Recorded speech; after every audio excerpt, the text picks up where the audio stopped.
Какво става, момчета? Това е един survival на Minecraft, който съм си направил. Ами, и смятам да ви покажа да знаете играе с модове.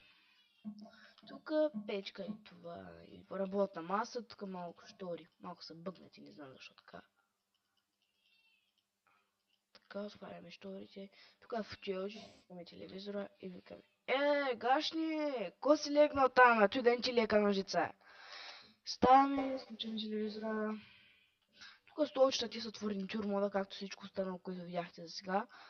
Тук още вторички. Тук маси, ядете мезета. Тук един хладилник. Тук не съм сложил фуела. Окей.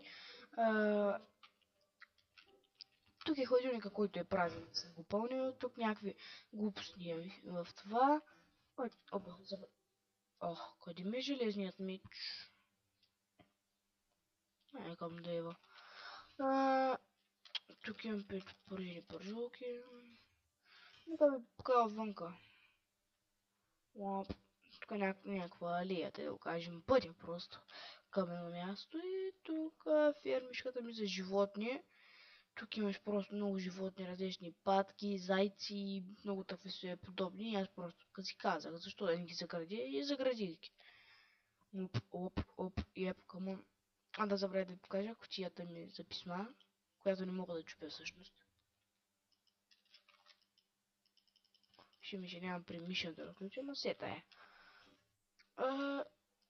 Ето, тук мога да изляза извън, въобще извън къщи и постройки. Тук е нещо от сорта на някаква, нещо като някаква пътечка и тук имам пък тук нещо като коще. Тук сега имам един бон, дет не ми трябва, фащам го и го фърлям. Така, тук затваряме и тук насаме има нещо, тези дървета са нещо, за украса са горе-долу, те за да плашат по-скоро някакво такова, нещо от сорта на някаква такава сгоричка иска да стане. Тук фермата ми за това, за Coco Beans. И тук продължава някаква така... тук после трябва да го доправя. Така и... Тук слагах едни такива глупости, как се казват, не мога да разбера. Ако имам в инвентара, ще покажа, нямам. Добре, и тук вече направих фермата за растения.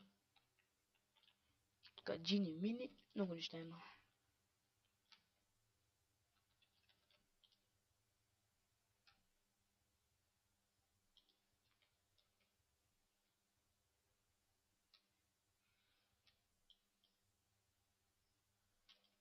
Няма да ги да ги чупя в епизода. Еми, общо взето това е горе-долу. Да, е там във фермичките, защото фермата стана така доста голяма. Викам да направя нещо от сорта на малки лампички, които да, как да кажа, да осветяват по средата, за да може да расте всичко равномерно.